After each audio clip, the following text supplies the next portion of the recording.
That's your Greg. Archie. Okay. Good morning. This is the 23rd day of September in 2021. Richland County Commissioners, I'm Darrell Banks. I'm here with fellow Commissioner Tony Vero and our Chuck Minich and Al Berger.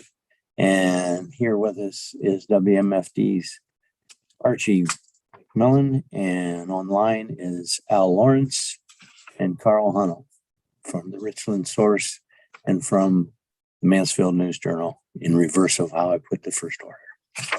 And before we go in the first meeting, I want to make an announcement.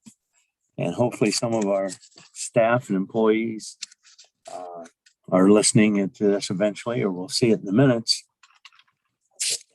2 hours that we suffered through yesterday. And we had a training, and it seemed like a long 2 hours, and some of it was repetitive to some of us. Not everyone in the county gets that training. So we've got people signing up for our IT training, hopefully that hadn't had it before. And the good news is that was the last leg that we got to get our loss control incentive and bonus plans. And we saved $18,950. Will be rebated off of our next. I hope $18,950. I felt a lot better about it than I did yesterday afternoon. So end of that story. And Chuck and Al, you want to talk to us about L2 demolition? Yeah, I'll let Al take the floor. He found a way to spend your $18,000 plus many more. That's all we'll do it. All right. That's right. Well, I assume you got the email that I sent you the other day. It's a letter that identified what we think the cost of this demolition work is going to be. Here this morning, a set of the documents, the drawings, as they stand right now. We're ready to advertise upon your approval of moving forward on this thing. The one thing, though, that I think we need to kind of talk about is maybe kind of reminds me of it. As we move forward into this demolition, do we want to actually do this during the coldest months of the year, or do we want to wait a little bit? You have to realize that in order to get all the stuff out of the space, we're going to be opening up all these windows, at least two of them. Which obviously you're going to be bringing a lot of cold air into that area and also the work is intended to take place on after normal work hours. So we just wanted to have that chat with you here and see what you guys are thinking as far as when you would like to see this work get completed. One thing that isn't figured in this is temporary heat, because we'll be pulling out all the unit vents along the perimeter, which is how it heats its whole area. Until we establish an area for the new air handler and bringing that heat source up, we're definitely going to have to temporary heat it no matter what, or wait down the line a little bit till the weather's more climate for that. Can be done either way. May get more bidders interested in it since it's winter. It could be winter work that, they can't be outside, or the weather won't let them be outside. So you may get a little more aggressive bid. May wash out some of the extra money we spend for heat and stuff. So that's just how's this going to affect the other areas such as L1 and it shouldn't really affect it any. I would think that we'd only have one or two windows out at a time, and they would be able to be open and closed. They would make them temporary so they could open and close until we go to the next stage of, putting windows in, or, obviously we'll probably put some windows in that look like what we did on the L1. be taking that glass block out and replacing it with, something you can see through to make it more office setting. As part of this project, we're removing the windows. We're removing the windows, but not putting them in. Right. That's where Daryl's office is gonna go then, right? Right. Yeah. Right beside yours, Tony, without the blocking it. But yeah, I mean, we'll be, we have to be able to board them up, probably insulate them a little bit, and, keep the weather out like we did the one window. The one window's been out since 2008 when we built the jail, knowing that, hey, we're going to vacate this area. There's no sense of putting a window in it, till So what's the demolition. timetable? So when I was going over this, and obviously we have the judges coming down, which impacts this as well today. But how quickly could we get started? And I guess, and what are the best we can do in determining variables with respect to cost, right? Because that's what I highlighted in my letter.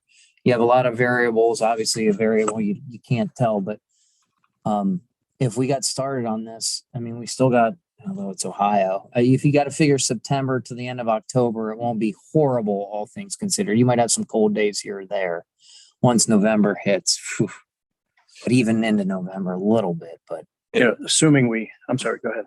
Yeah, well, kind of assuming that we looked at our pre-bid options and bid options, it'd be mid-October before we get this out. So it'd probably, depending on their availability, could be mid to late November to get started. And talking to a couple of different contractors and trying to establish this budget as well as an idea of how long does it take to do this work, we're probably looking at 3 to 4 months. So if we're starting, say, the December. middle of November, end of November, you're looking at March before you're all done, but that puts us right in the middle of the winter, which is Right.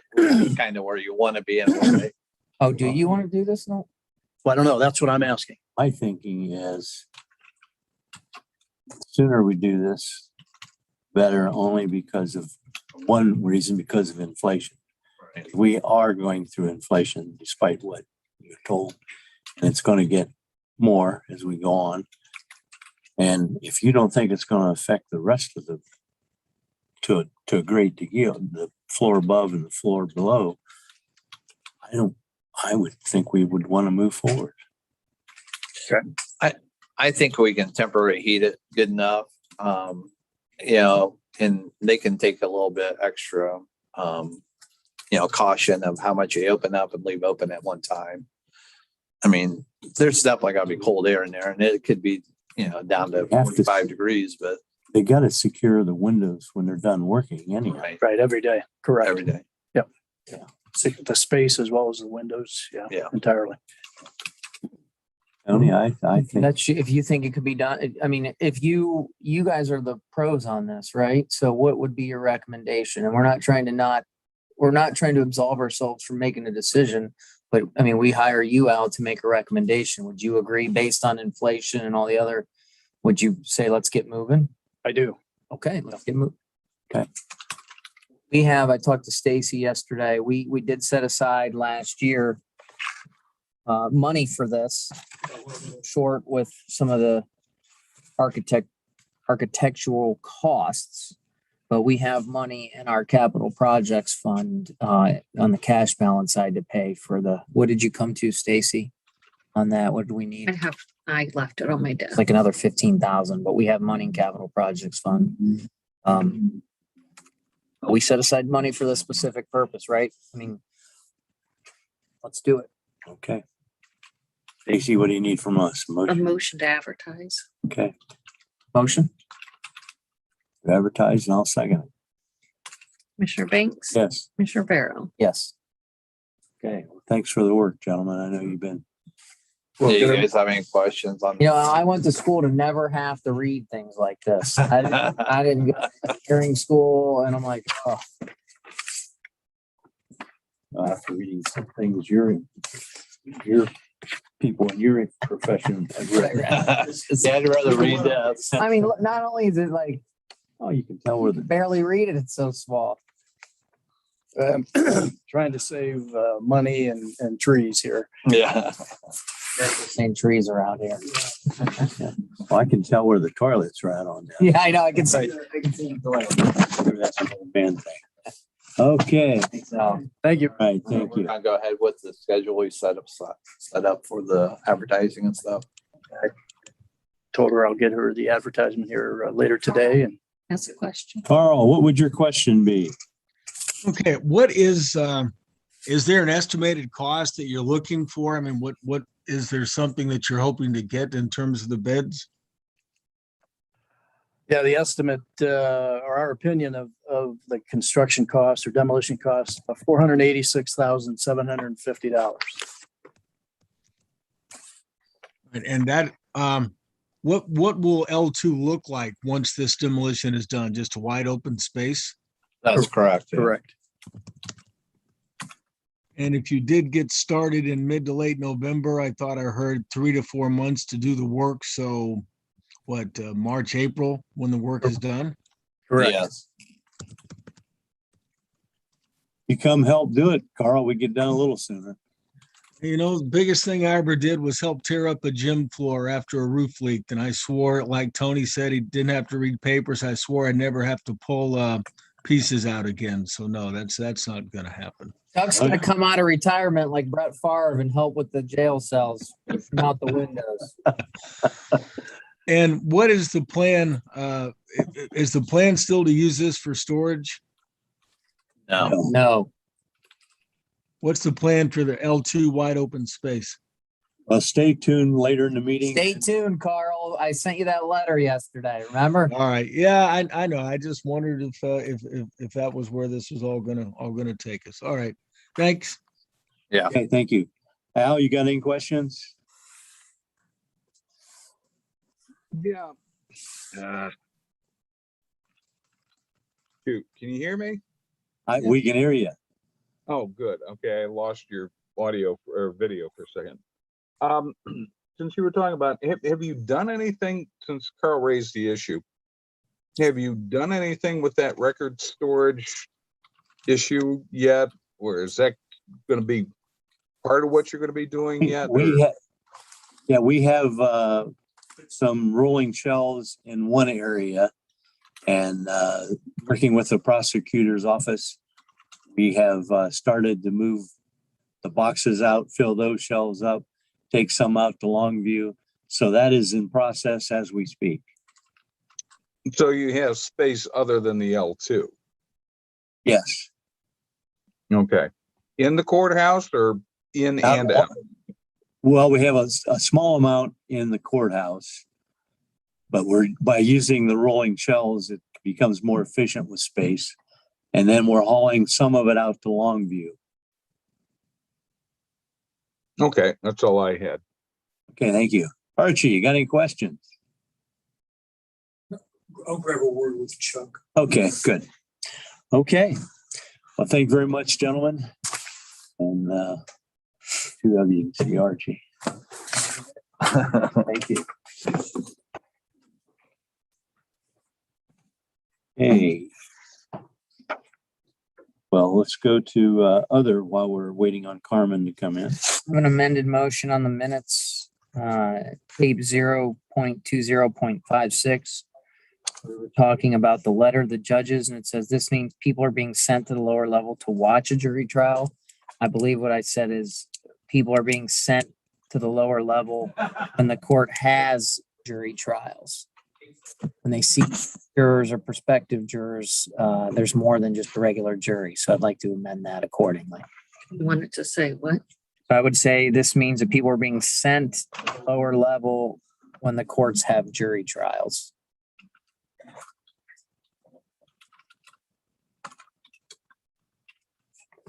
And I'm good with that. I'll second the motion. Commissioner Banks? Yes, Commissioner Barrow? Yes. you get a motion to approve the requisitions. Second, Commissioner Banks? yes. Commissioner Barrow? Yes. Approve the weekly transfers and appropriations. So moved.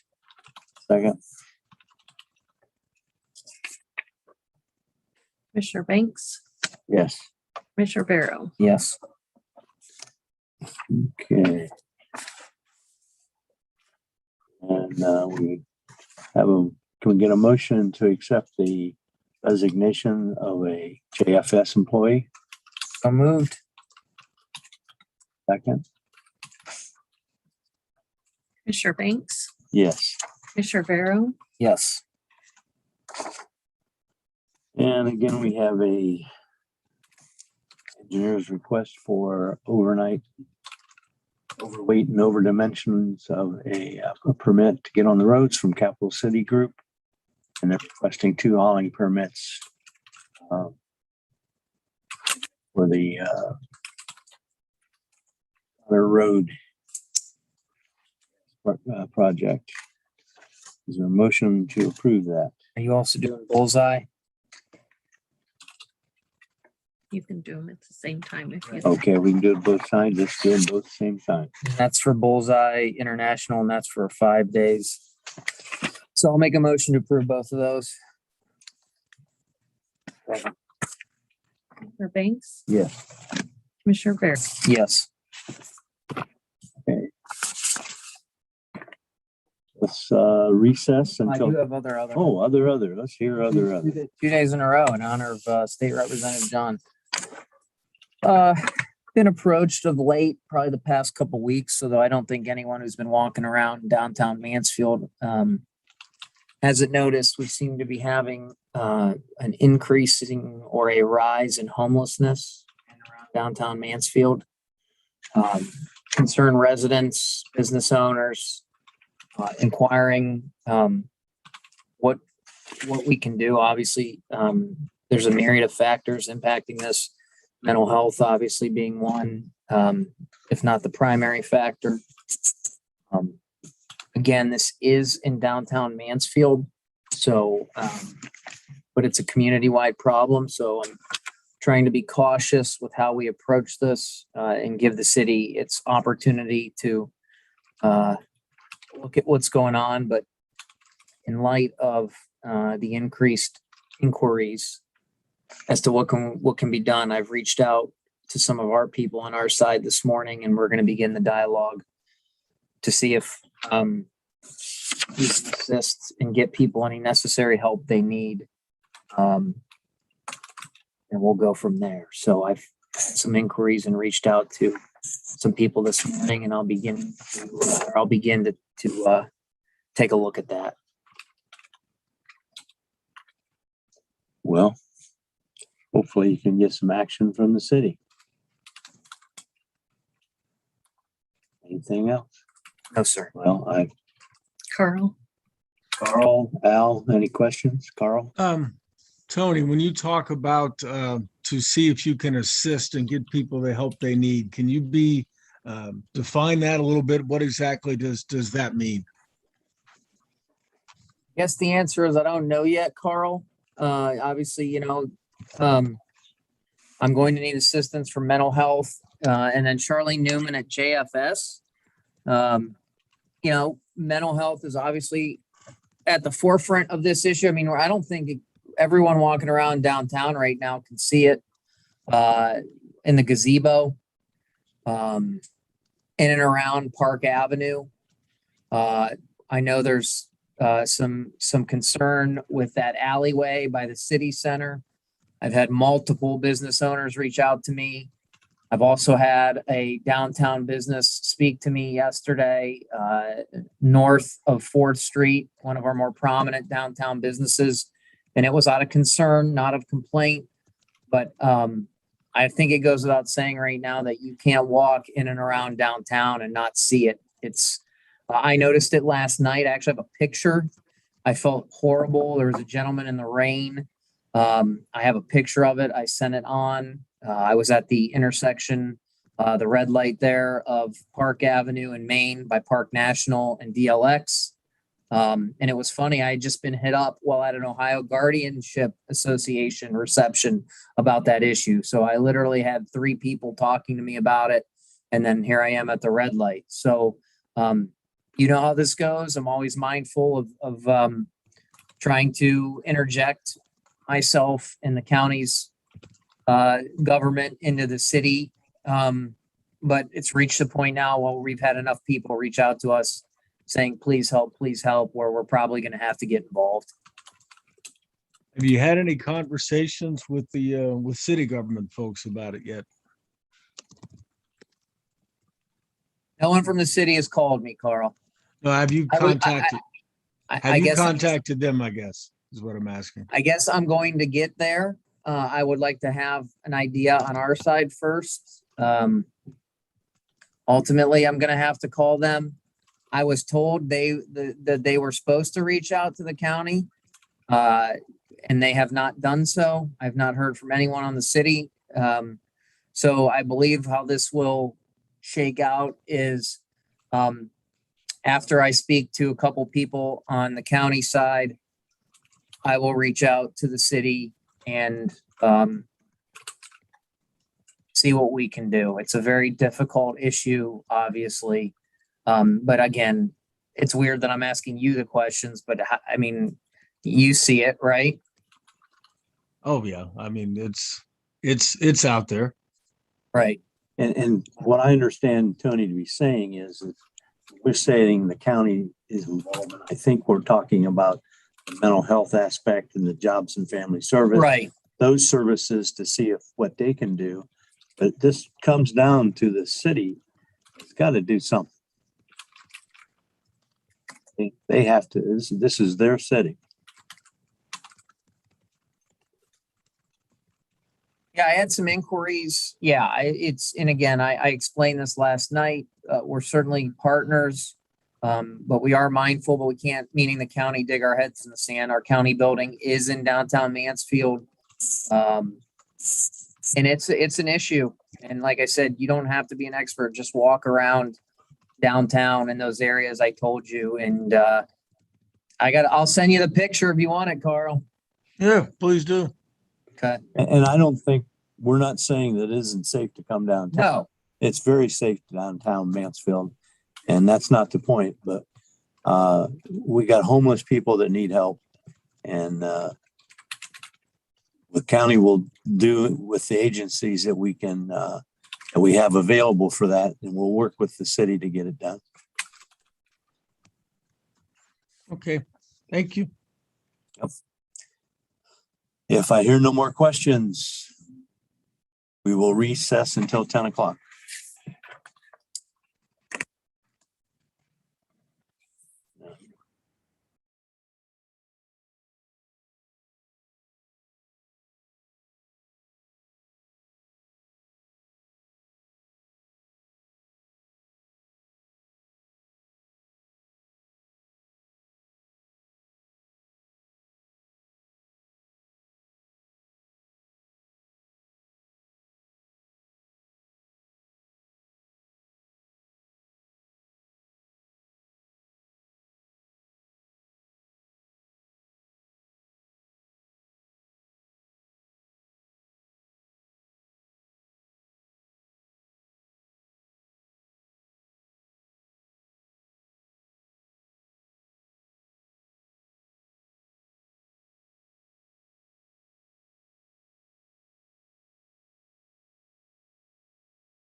Okay, this is the Board of Richland County Commissioners back in session. And from Jobs and Family Services, we've been joined by Charlene Newman and Carmen Torrance. And would you ladies like to talk to us about the federal finance year of 22? Go ahead. Let me go. Yeah, yeah. Okay, so we're here to get approval for our federal fiscal year 2022 contracts. The effective date of the contracts will be October 1st of 2021 through September 30th of 2022. I have a resolution prepared and I can go through the contracts. We're using 4 different funding streams. The first one is Title 20. And we're proposing to contract with Catholic Charities for guardianship services, $50,000. Mansfield, Richland Public Library, First Call for $20,000. They'll do information and referral services for us. And then with our TANF funds, we are going to contract with Catalyst Life Services for our Success Unlimited program in the amount of $439,159. And with Richland County Children's Auxiliary, the new store, they provide clothing and book bags and coats to TANF eligible youth, $253,035. Richland County Youth and Family Council. This is for our next year, our book bag and voucher program. And that's in the amount of $365,107. Contract with Richland County Juvenile Court. What they're $39,137, and it's service coordination For the youth. For the youth. Yeah. Um, Primarily in the Mansfield City Schools. Richland County Board of Developmental Disabilities. This is for the leadership program. Again, that's in the schools, for $33,672. And then with Richland County Children's Services for $200,000, and that is for PRC services for foster families. Next set of funding is our TANF Title 20 funds. We will contract with Domestic Violence Shelter for $100,000. That is for shelter. Harmony House, $50,000, again for homeless shelter. And Richland County Children's Services, $577,000, and that's for the court liaison program. The next set is for our net pass-through funds, our non-emergency transportation funds that we receive from the federal government. And I released an RFP last year. I get to roll over the contract this year as long as they were providing the services, and they have been. And our providers for that is All American Transportation, Taxi Transport, Van Enterprises, also known as Apple Lane, MBIE Center, Elite Medical Transport, Transportation for You, which is one of our new providers, Advantage Family Outreach and Foster Care, and D&D Rides. And with our pass-through, we probably expend anywhere from $800,000 to $1 million a year.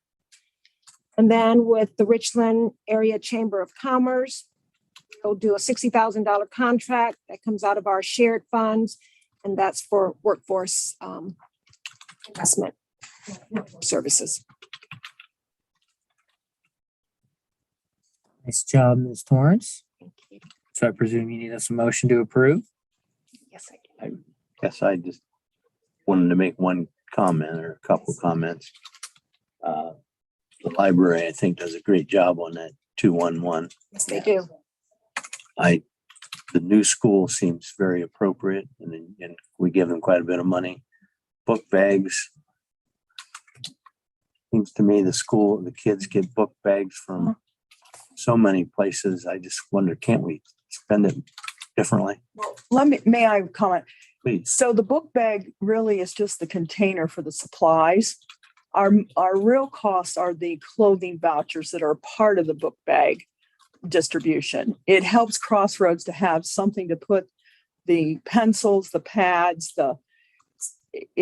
I would de-emphasize the book bag, actually. It's the guts of the book bag.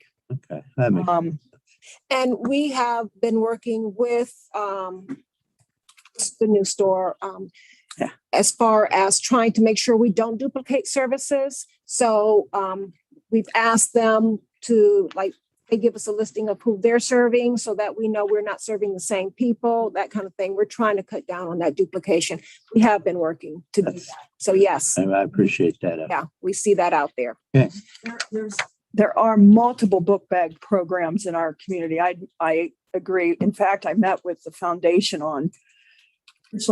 about two things: Christmas giveaways and organizing that, and the book bag piece. And we really haven't moved forward on either because you can't get consensus. But I do know most of the book bags don't have supplies in them. So I'd like to continue it another year and then come back and evaluate it. Well, But your comments, well. and you made the motion. Yes, did. Second it? Mr. Banks, Yes. Mr. Barrow. Yes. Anything else, ladies? Yes, the biennium PRC services. This is prevention, retention, and contingency. That's an acronym. And back in the day, it was basically emergency services. And in 1998, a lot of changes happened in welfare reform. And as opposed to an entitlement, in our world, we were trying to help people be self-sufficient. So in Ohio, they adopted the PRC planning and they funded it with TANF. So every 2 years, we go through a public, look-see at exactly what it is we're going to provide our community. So the planning has been done. The review process was done by Youth and Family Council Committee. This document is a 38-page document. It has who's eligible, how to apply, what the services are. Over every time there's a change, just for visual, we have to send it to the state, and every one of these dates over the years have either been the yearly review or change. So this isn't new to the county, and we're asking for. Let me also talk to you a little bit about what it does. So last year we budget for about $300,000. Back in the late 90s, 2000s, we were spending $1 million in this program. Three things: one, car repairs, housing. I list my other one, utilities. So those are our top three requests. This program is for those individuals that work. These people are trying to get off the system. This is a one-time, once a year, they can come in and get help with a variety of things. It's all posted on our website so people can know what we provide and what we don't. Basically, it's basic needs. So it can be food, it can be safety glasses, it can be boots, it can be, uniforms for work, those types of things. This is the 2-year cycle. So it starts October 1st, 2021 and runs for 2 years. So hopefully we won't have any changes in those 2 years, but if we do, we amend it. We do not have to come to the commissioners for amended, but we do have to send it to the state. If it's a major amendment, I come up here and discuss it with you guys anyway. So I'm asking for approval of the 2-year biennium PRC plan. Motion. Second. Mr. Banks, Yes. Mr. Barrow. Yes. Thank you, ladies. Huh? I already signed it. She's got this. It's a bunch. That sounds like It's a keeping people working. working in off the system is the whole idea. So it's one of our positive public. It's a good Stacy, social policy. Good policy. Stacy. Yes. Plan, you want the plan? And I need to sign your resolution. 10:10, and we will recess until 10:30. So picky. That's Al or Carl, did you have any questions for Carmen or Charlene? Not right now, but thank you. Thank you. Thank you. Bye.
by the way. There are people watching. Okay, this is the Board of Richland County Commissioners, and we are back in session. We have been joined by Judge Nomhoff and Judge Robinson. And gentlemen, we'd like to talk about your concerns with the COVID situation and lack of space in our courtrooms. You want to start? Yeah, sure.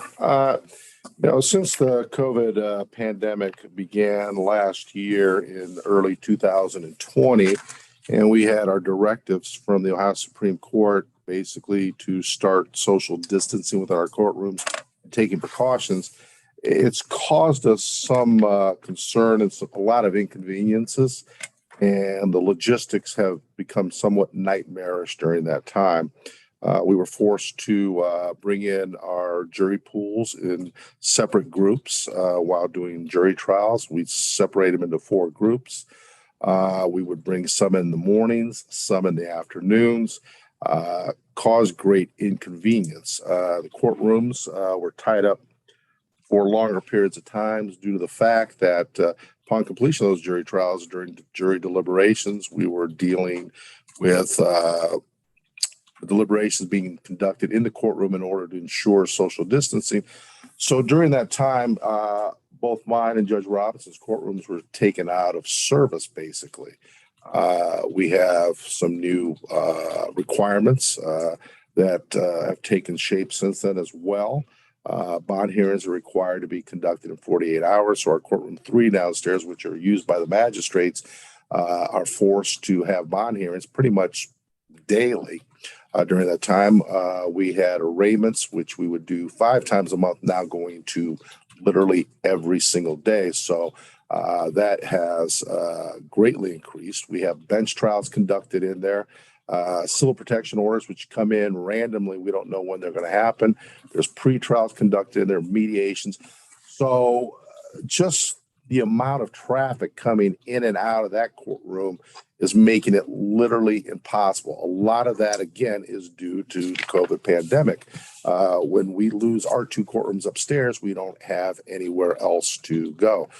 Judge Robinson today is a great example. He has a jury in there deliberating currently. And again, because of social distancing, he has to afford them the entire room so they can be somewhat separated from one another. He had to conduct drug court today, and trying to find space to bring everybody in has made that somewhat difficult. There have been times last year when we had to cancel drug court or reentry court based on the fact that we had no place to place everybody. Courtrooms were taken over. We have requirements that we have to meet with these folks at least twice a month. It is difficult to do so. We have no place to separate everybody.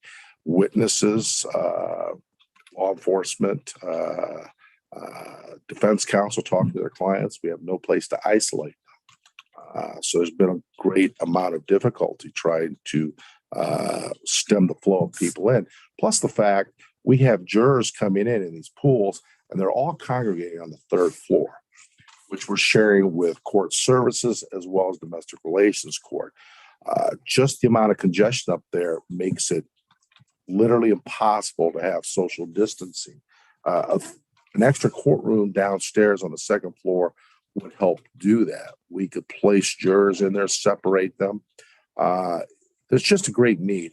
It's been difficult. Judge Robinson can go ahead and add to this, but we've implemented new sound systems in both the courtrooms. We've had juries now that rather than sitting in the jury boxes are now sitting in the spectator sections. The sound systems were basically out of date. The sound levels were terrible. People were having difficulty hearing. So we had to make accommodations in order to do that. So we expended quite a bit of money to take care of that so that we could ensure that the trial was run properly. Defendants had a fair hearing in the matter, that the jurors were able to participate, able to hear that evidence. It's been difficult, and the added space would greatly help us. Simple fact as well, grand juries now are meeting down in the basement in a closed room. That room could also at some point in time be used for grand juries. Right now, Judge Kimbler is using my courtrooms, like I said, for a jury trial because we had conflicts in that matter. And ultimately, we've got no place else to go. I mean, we're sitting here and not being able to use anything. We are out of room, folks, and a lot of that is due to the COVID issues. When COVID happened, we took a phrase that the military uses: adapt, improvise, and overcome, because we just couldn't not do our job. And some courts were very reluctant to have jury trials and didn't have jury trials for well over a year. Yeah, both Franklin and Cuyahoga County literally shut their courts down for over a year and did no trials whatsoever. Judge Namoff and I had a conversation. We decided we simply cannot do that. We have the volume in this county of cases, both civil and criminal, that we have to keep things moving. And plus, it's not justice if people can't get a trial. It's not justice. So what do we have to do? We have to do our jobs. We have to do them compliant with COVID protocols. So, and this was on our own. We had to come up with this on our own. Are there currently any protocols from the Supreme Court in terms of what you guys must do, or do they leave that up to the local courts to implement the protocol? They put some protocols into effect and early on, but essentially most of those protocols basically say, local judges, you need to figure this out. Here's what we suggest. We suggest social distancing. We suggest cleaning the courtrooms between breaks, over the lunch hour, at night. We would suggest, keeping people apart as far as the jurors from each other when they deliberate. They made suggestions, masking, those kind of things. He and I had to basically go with those suggestions and come up with a policy. But what we did, and this is why this extra courtroom is necessary because of what we did, we only have 2 courtrooms right now. We have 2 courtrooms and a hearing room. That room downstairs that we use is not a courtroom. It's a hearing room. And as Judge Namo says, that room is used every day, all the time. It has to be used. The new civil rules made it so we have to have bond hearings. We have to have arraignments every day. CPOs are required. Those are, as soon as they come in, we're supposed to be having a hearing as soon as possible. So it's not like he and I can run downstairs and use that hearing room. So right now, the way we're doing things with COVID protocol to make sure that we were able to, we only had 2.5 months where we didn't have trials. And then 1 month in the end of the year, into last year, that we got high again. I don't even know if it was 2.5 months, honestly. It was mid-March to and then June 1st. June 1st, right? Kicked back off. It was 2.5. But to make people comfortable, we now use our jury rooms as deliberation rooms because our deliberation rooms are tiny. And if you put 12 or 13 people in there, it is packed. They're on top of each other. Same thing with my jury box. I don't use my jury box because they're all sitting, a foot apart. So I sit my jurors in the spectator seats and make spectators go downstairs and watch in that little room. We don't call that a courtroom. It's like a room that And what we've done is flopped courtrooms during this entire time. When we start trials, Judge Robinson will come to my courtroom because it's the bigger courtroom. I have seating for 110 people in there. But due to the restrictions and the social distancing that's required, we can put 30 jurors in that room and adequately give them the space that they need, 30. So from 30 people, we are trying to keep enough in there in order to seat a jury. So that's really cut down almost in half of what we bring in for most jury trials. And then we come back to my courtroom to start the trials. Right. But then that means, again, for adequate space, because you can't fit that many people in my court. My courtroom seats about 55. Mm-hmm. But we can't, obviously, if you put 55 in there, it's packed. It is. So we're still calling in jurors, by the way, in groups. We don't call them all in at once. We call A, B, C, and D. We'll call A and B or D and C. We don't call them all in at once. So the reason that the COVID has made that courtroom necessary is because we're going to have to do all these things to try to keep the large rooms used for picking juries. He's been kind enough to let me use his courtroom on Mondays to pick my juries. Then he can't use it, and he's got to try to use my courtroom. As he says, and the one big thing is when we have all these jurors in the lobby upstairs, there's not social distancing either. If we had another courtroom, we could actually use that courtroom. Today would be a perfect example. I would have done drug court in that extra courtroom, but instead I did it in the basement in the training room, which is not adequate. I mean, it's not very big. It's probably half the size of this room. So there wasn't adequate social distancing, but No, we ended up doing it because we did do this. We brought in each court person one at a time so that we didn't have a room full of people. We brought them in one at a time, sent them out, brought the next one in, sent them out.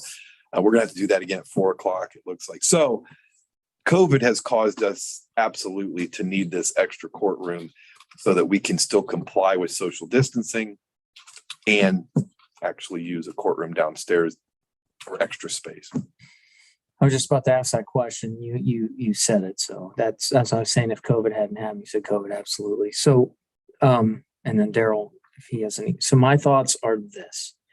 We have a variant, we have a surge. And like you told me earlier, this COVID is going to be around for a while. I mean, new variants,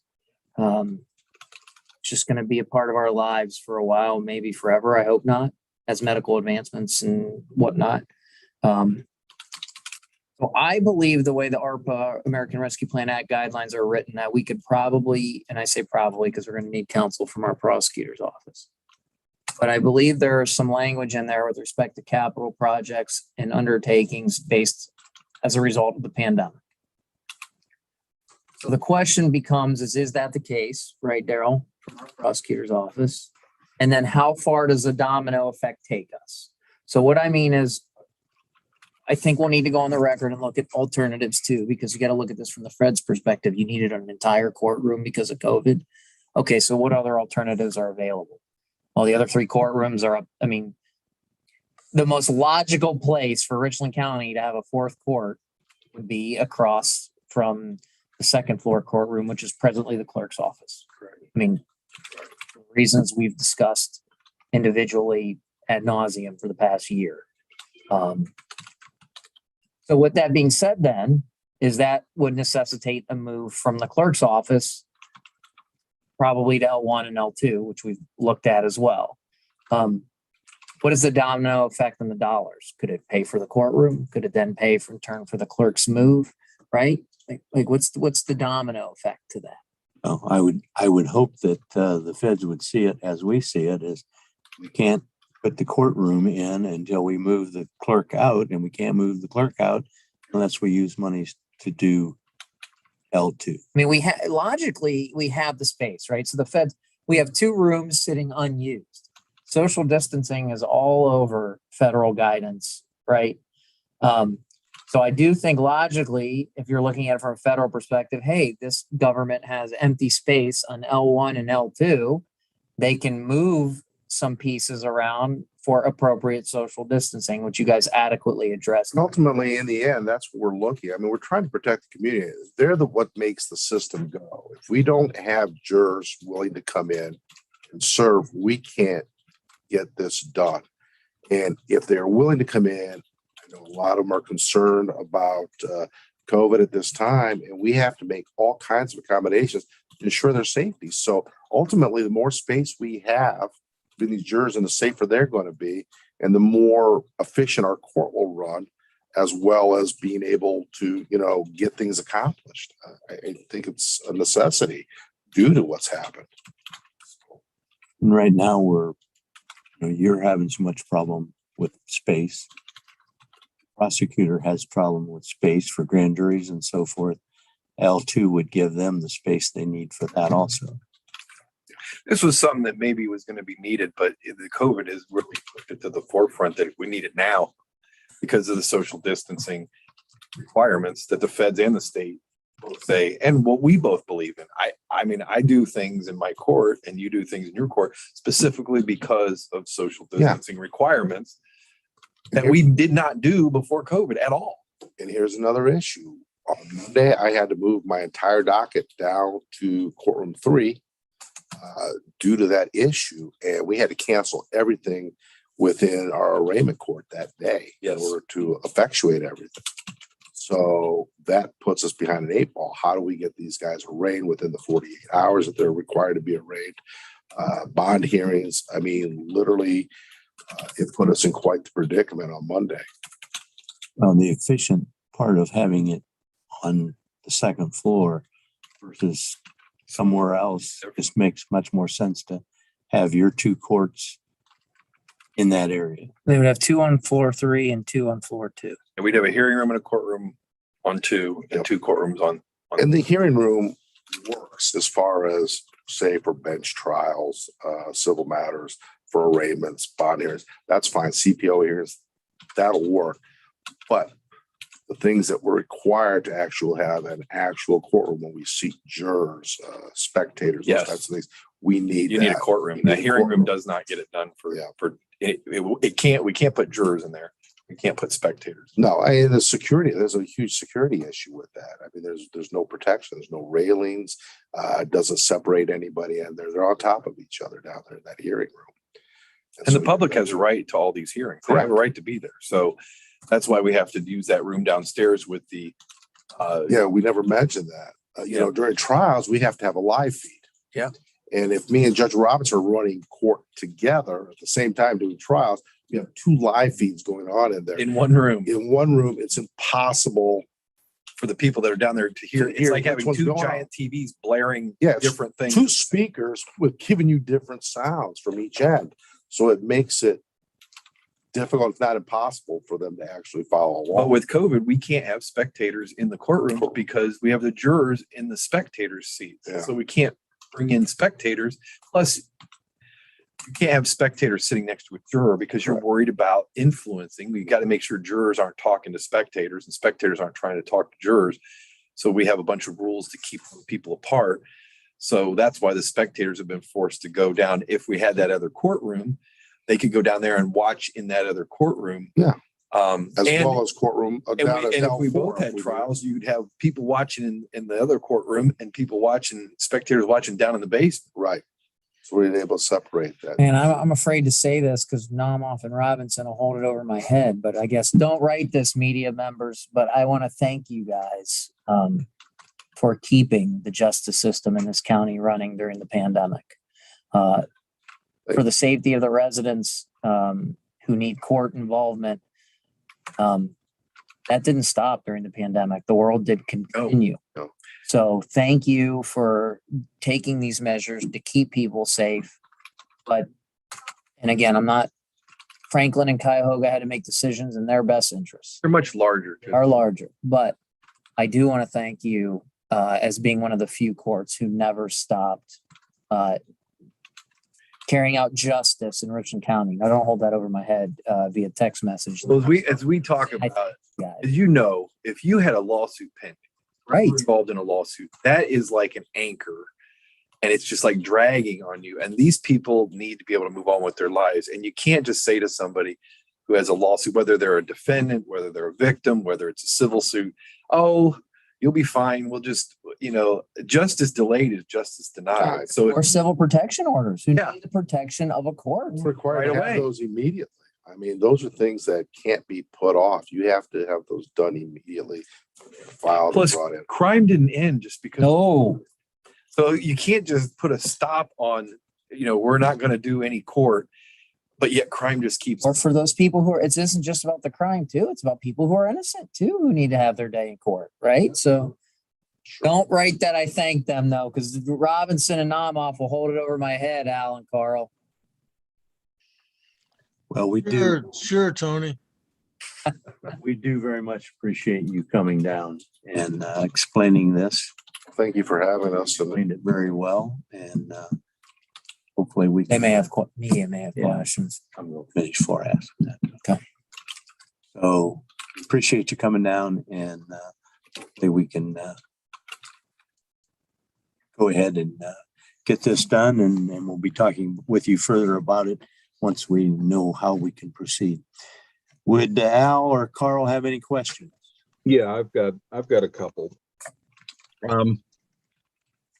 I'm wondering what kind of timeline are the judges willing to put up with? Because according, based on the discussion earlier about L2, that area won't be ready for remodeling until spring of next year. Well, I don't think that can be helped. I mean, it's as fast as we can do it. It's better than not doing it at all. Obviously, we can't tell the commissioners to add a floor to the courthouse and put in no more courtrooms. So I think our intention is to work together, and hopefully as soon as it can be done. But we've had to carry on. It's like I said before, adapt, improvise, overcome. We're going to keep doing what we have to do to keep the justice system in Richland County running. But this sure would help us out a lot. I mean, Tomoff? we just, there's no way to move the construction any faster than what it is. I mean, we understand that we'll have to make accommodations as best as we can and persevere along with everybody else. But ultimately, we're all in this together. We're trying to effectuate some change here, some necessary change for Richland County. And we'll do whatever it takes to help our citizens and our community here. I mean, if it takes longer, it takes longer. But ultimately, that we know that it's in the process and moving towards that goal. That's the best end result for us, and that's what we're looking for. So we're willing to work with everybody on this. I think that's the quickest. I think it's the quickest solution that we have available. Well, Yeah, so Confucius says basically the longest journey starts with the single step. And we made that step today by advertising to get bids to demolish the jail. Okay, so basically what I hear the judge is saying is you're going to continue to do what you are doing until you get a permanent solution. Correct. I think we have to. Yeah, I don't Right. think there's any other alternatives. All right. The other question that I had, which is along the same line, you've been talking about a lot of your problems are COVID related, but I also hear you saying that, there are some new rules that you have to follow. So you have to get more hearings done in a more timely fashion. Is that another justification for having the extra courtroom too? In other words, you've been saying you're having to make a lot of different accommodations because of COVID. Will that relax the need for a courtroom, or do you still have the need even after COVID goes away, if it does? Well, I don't think COVID's ever going to go away. The fact of the matter is, yes, we have extra requirements now that are required. COVID has just exacerbated those issues. It's just made it more difficult. But this is something we're going to have to deal with at all times. I mean, COVID's not going away. I mean, we can adapt. We can deal with it as best as we can. But the necessity is there. I mean, COVID's really just brought it out to the forefront that we need this extra space. I mean, we have to ensure the safety of everybody that comes into that courtroom. We also have to ensure that everybody has their day in court, that they're entitled to. We have to protect our community. This is the way to do it. I mean, we have requirements that we need to follow. In fact, we have to follow. But we also have to be able to adapt. As Judge Robinson says, we have to be prepared. We have to be ready. These are issues that have come forward because of COVID. They're not going to go away. COVID's just really brought it to the forefront and showed us the necessity for it. And now we have those extra conditions of protecting the public, and the extra space is greatly needed. It was kind of a perfect storm because you had COVID come that created all these issues, and then you had rules, new criminal rules that then required us to be using that hearing room daily. And it used to be maybe you could get away with that hearing room was being used every other day or every third day. Now that hearing room is used every single day, and that's new. But the COVID had already caused us the issues that we needed another courtroom. And now these new rules, as Judge Namoff has said, has just made a situation even worse. And then we're not complaining the rules are the rules. They were promulgated through the Supreme Court, and we have to follow those rules. But COVID already made a new courtroom necessary. Now these new rules make it dire. So in other words, COVID is the Sunday and the new rules is the cherry on top. Yep. But making no mistake that COVID is the absolute primary driver in this. I agree. Because go ahead. Basically, both of you are saying now, both of you were heavily involved with the court system before you were elected judges. You're saying a lot of these space issues occurred years ago too, because it seems to me like you've been dealing with space issues for court activities for years. Well, we used to be able to use that hearing room more often. So when we had before COVID and before the rule changes, we could use that room downstairs. Now the room's not available, and we still have all these COVID issues. So now it's necessary to have a new space, because before, even with the new rule, if he could use his courtroom like he used to, and I could use my courtroom like I used to, which we can't, then we would just make it work. We'd be busy, but we'd make it work. Now Judge Namoff can't use his courtroom like he was before COVID. I can't use my courtroom like I was before COVID. I can't do it because I can't socially distance. So now it requires an extra space to make sure that we're complying with these social distancing rules, the cleanliness rules, those rules. So that's really what's happened. I mean, and you also have to put into perspective, prior to these new rules being implemented, you would have arraignments 5 times a month, 5 times. We're now having 5 times a week. And the fact is, we have to work with the jail. I mean, the jail has COVID procedures in place. Absolutely. They have to run people in and out quickly. They have to segregate people. So it forces us to have hearings in an untimely manner sometimes, quicker than we anticipate, having to make adaptations, on the fly. That's just going to relieve that pressure, because the jail is under undue pressure due to the COVID situation. They are making accommodations, they're segregating people, quarantining people. It's important, and this courtroom will help effectuate that, that we're able to bring people in, or at least be able to do it by video within that room and get things moving along so that they can do their job, because they don't want to be inundated with numbers that are unmanageable down there. So I think this affects everybody in the end. I mean, not only the courts, but our jail, the sheriff's department. It does affect us all. And today's a perfect example of how COVID has made this the problem. COVID is the problem today, because today, pre-COVID, that jury that's deliberating in my courtroom would be deliberating in the jury room. And I could still be using my courtroom for other things until the jury said, hey, we have a verdict. Then I stop what I'm doing, bring the jurors in and get the verdict. We can't do that today, because today I can't put all those jurors in that jury room because it's too small. So now I have the jurors in my courtroom so they can spread out. And so that's why I think, even though we got a lot busier, COVID's the driving force behind needing another courtroom, because Absolutely. a perfect example today is we would have been able to get through this, but for the fact that my courtroom is being used for deliberations. Judge Namoff's courtroom is going to be being used for deliberations when that trial that he has going on with the visiting judge, they start deliberating.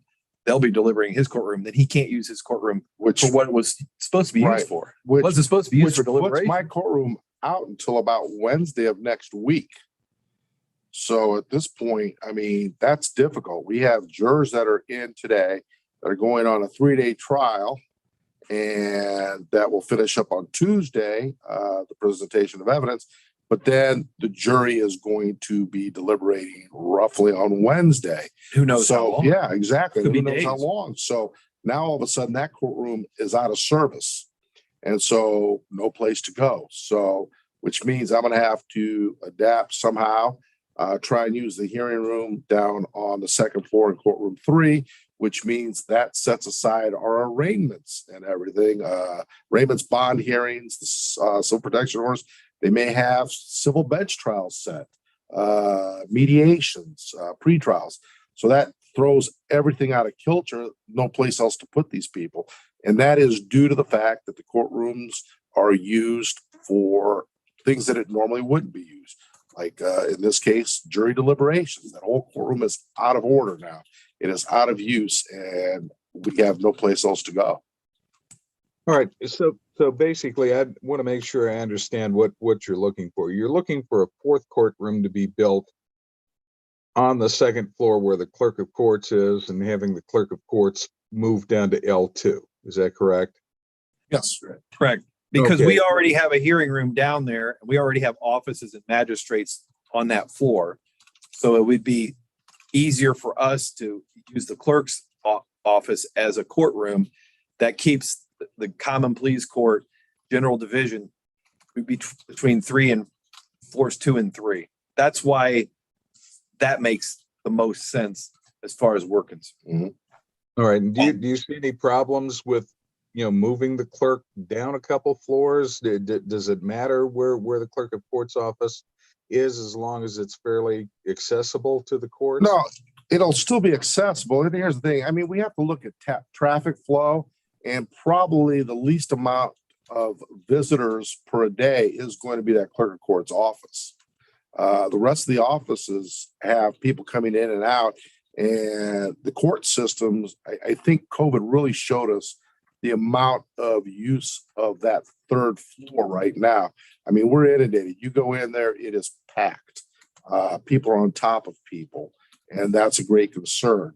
Splitting it up between the 2 floors like that, I think eventually will give it some relief and security as far as the social distancing. And the public will, instead of going 1 floor up to the clerk of courts, they just go 1 floor down. Yeah. And we can make it more efficient and more easier for the public to come to that office. And you're right, Commissioner. I mean, it's not going to affect the public any that goes to the clerks.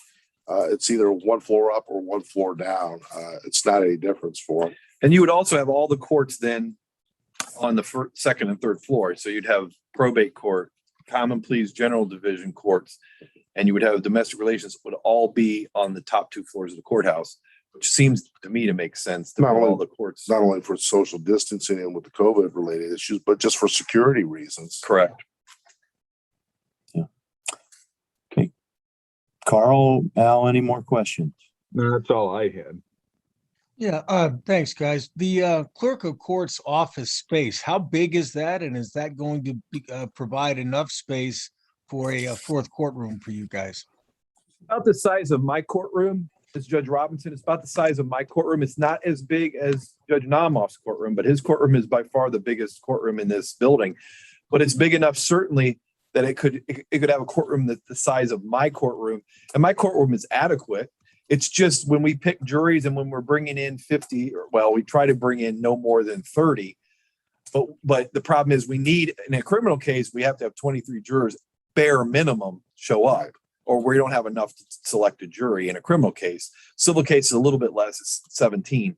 But so we can spread them out. Judge Namoff's court is by far the largest. That's why we use his courtroom and spread people out so that we can use his courtroom. But we still can get, if we can get 30 so in there spread out, then that usually has us enough. But you got to remember, sometimes jurors will say, Judge, I can't sit on this kind of cadence. I just can't be fair and impartial. So sometimes you lose jurors along the way. But it is adequate, I believe, to put a courtroom in similar to mine. And my courtroom is certainly adequate, I believe. Judge Nalwa? Yeah, and I think we'll still have to use my courtroom for voir dire and selecting juries, because it's the only courtroom that is capable to hold a sufficient number of jurors with social distancing. So we can bring in 30, maybe 31, and have them spread out to select a jury. But once the jury's selected, then we can use the other courtrooms if necessary to conduct those trials. So if my courtroom's in use, I can always go down to the new courtroom, or I can use Judge Robinson's court, whichever one's available, but it gives us some flexibility. I think we're going to, during this time and until we see any, regression in the numbers as far as COVID, we're going to have to probably use my courtroom to select juries at all times. I mean, it's the only one that has sufficient space to spread everybody out in order to get a sufficient number of jurors in there to, conduct jury selection. And I was curious, I don't know whether you guys have done analysis or looked at it, but is there a percentage of people who have declined jury participation because of COVID concerns? I mean, are you losing 5 to 10% when you ask for these folks to come in? Is there a hard number? It's surprisingly low, to be honest. And I think that's a credit to the citizens of Richland County, because they understand how important jury service is. Nobody gets excited when they get that summons in the mail. but I think they understand it's their civic duty. And it's an extremely important civic duty that protects the rights that we all hold dear, those individual liberties and rights that we have. So surprisingly, and I think Judge Namoff will probably say this, if they have concerns, it's something that we will take into consideration. And the Supreme Court has given us guidance saying that. But it's surprisingly low, the number of people that have said, I'm not comfortable coming because of COVID. And in fact, after June 1st of last year, 2020, when we had stopped having jury trials, I felt, oh boy, we're going to have a lot of people not want to come. It was almost the opposite. It was people were so tired of being at home and not being able to really go out and be out of the house that they were actually saying, Judge, we're just happy to be outside, out of our houses and be able to be out. So I've been very impressed and very proud of the citizens of Richland County in that they come, they understand the importance of what they're doing, and we don't have a lot of that. We do, obviously, if they do have concerns, we take that very seriously. We haven't seen a lot of that. I would not say it would be 5% or 10%. Best guess would be probably, 2 or 3% at most. Yeah, I have to echo what Judge Robinson said. Initially we'd had directives from the Supreme Court last year when we started jury trials back up again, that anybody that had any issues or concerns about COVID and they didn't want to serve, we were to let them off, no questions asked. But it seemed like it was just the opposite. Judge Robinson said it almost seemed like people were relieved to get out of the house, to get out, do something different rather than being cooped up. And the fact of the matter is, I don't think we've ever really had a problem with juries wanting to come in or jurors wanting to come in and doing their duty. I think for the most part, the citizens of this community have been great. They understand that that's their duty. It's all our duties. They followed through on that. And the number of no-shows generally, I think, corresponds prior to COVID-19. I don't think it's any different. It's not a huge number. You always have one or two people that do not show up, but for the most part, the citizens have been great about this. And generally, our experiences as judges is I have a conversation, so does Judge Namoff, after the jurors are done, and the conversation is, they're not saying they want to do it again right away, but they're proud. They think they did a good job. They filed their duty to be just, and we try to make it as enjoyable and painless as possible for them. And I think they do understand that with being a juror, it comes with great power and great responsibility. And I think they understand that. And most of them are saying, well, Judge, I'm happy. I'm served. I learned a lot. I enjoyed the experience. Not that I'm, want to do it again tomorrow, but I'm glad I did it. Now, we do have some people that will say, I liked it so much. Call me back anytime. I'll come on back. And I say, listen, we can't do it that way. We just can't have retired people that just are quote unquote volunteer jurors. We have to go from young people to old people to everybody in between. We select it randomly through voter registration. So I tell them, thank you. I appreciate that. I'm glad you enjoyed it. I'm glad you'd like to do it again, but we can't just bring in people only that want to do it. We got to have a cross section. Yeah. Okay. Well, Daryl, if I could real quick, I was going to ask you and Tony, I assume you've talked to Lynn and she's okay. And with the possibility of being moved. Yeah, we've been talking about this for more than a year and a half. Oh, no, we haven't, have we? Since COVID. Anyhow, forgive me for that. Lynn has mentioned she is at capacity 2, and she is very comfortable in the move. She realizes the need, and she's very comfortable in the move. Yeah, is there a potential, and I realize there's a lot of engineering and architecture that has to go on. Is there a potential that she actually gains space when she moves? It's a little bigger, I'm pretty sure, but it depends on where we're making room for a meeting room down there so that the prosecutor will have a place for grand juries. So it kind of depends on where those walls go, but she'll end up with a better space than she has now. Right. And just finally, The demolition, you've got money in capital projects, but is the idea, and I'll throw this open to Tony and Daryl, is the idea that a mixture of capital projects and ARPA funds go into demolition, renovation, moving? Is that the idea here? I think it's all contingent upon what we hear back from our conversation with the prosecutor's office. We're going to look at any and all options and means for funding if the commissioners decide to move forward with this additional courtroom by request of the courts. Okay. Thanks, guys. Thank you. Thank you. 11:10, we'll go into recess. We will be going into, I'll ask for a motion executive at 11:15. Recess it is.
Sorry, guys. All right. It is 11:17 and I would make a motion to go into executive session to discuss compensation. So moved. He moved. You can second. Oh, you moved? I'll second. Yeah. Second, sorry. It's only two of us, I thought. Yeah, right. Commissioner Banks, Yes. Commissioner Vero. Yes. The two important ones, right? Is that what you get?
Hey, we are 11:21. We are back in session. And after discussion in executive session,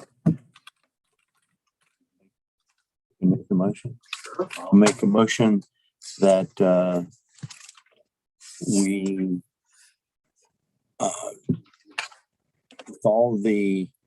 the motion is to pay to all sheriff employees in Richland County, except for the sheriff, $1,000 bonus. Pardon me?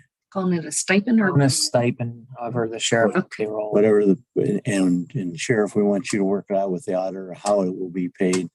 We assume it'll take him a few weeks to get it on the payroll. But the motion is to $1,000 per employee except for the sheriff. And I'll second the motion with a comment or explanation. CARES money, now this will be paid out of current budget expenditures, so we won't be utilizing ARPA or CARES money. But if you recall, we set aside money as part of safety services payroll as part of our coronavirus relief funding that specifically acknowledged the work of people in law enforcement during the pandemic. And specifically those who worked in a jail and or correctional facility. We know how difficult it was keeping open a jail and keeping people safe who worked there and who were court ordered to be in there or awaiting trial. So this is a reflection, a reasonable reflection of recognizing the work the sheriff's department personnel did. At the same time, we don't think the public will be upset with a $1,000 stipend in recognition of their work during the pandemic. It's reasonable, it's justifiable, and you had federal law that came out and specifically recognized these people as essential during the pandemic. So happy to do it, and we'll take the vote now. Commissioner Banks? Yes. Commissioner Barrow? Yes. Thank you very much. You may have comments from our media. Have any? Yeah. What's the total dollar amount then? If it's $1,000 per employee, what's the total? Well, that I don't have an exact number for you, Carl, because the number of people that were coming and going and the number that were short. I can give you an approximate number, and that would be at approximately 135. Okay. Now, does this go to only current employees, or say you had someone who left maybe back in November, December, they have to be currently employed? Yes, that is correct. They have to be currently employed. Okay. And this will be done as a kind of lump sum. This won't be spread out over pay periods or anything. This will be like once you work it out with the auditor's office in the terms of the paychecks, this will all be found in one check. Well, I think what it's going to, and I've talked to Pat, who's been great working with, and I think what will happen is it will be a $1,000 that goes on to probably not the next check, but the check afterwards, because he needs time. We need time to get to get it all figured out. So it'll just be added to the payroll check. Okay. Very good. Thanks. You're welcome. Al there. Al, any questions?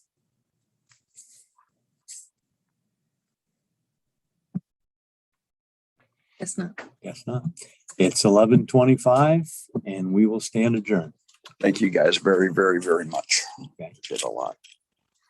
And the sheriff, Tony, the sheriff and I talked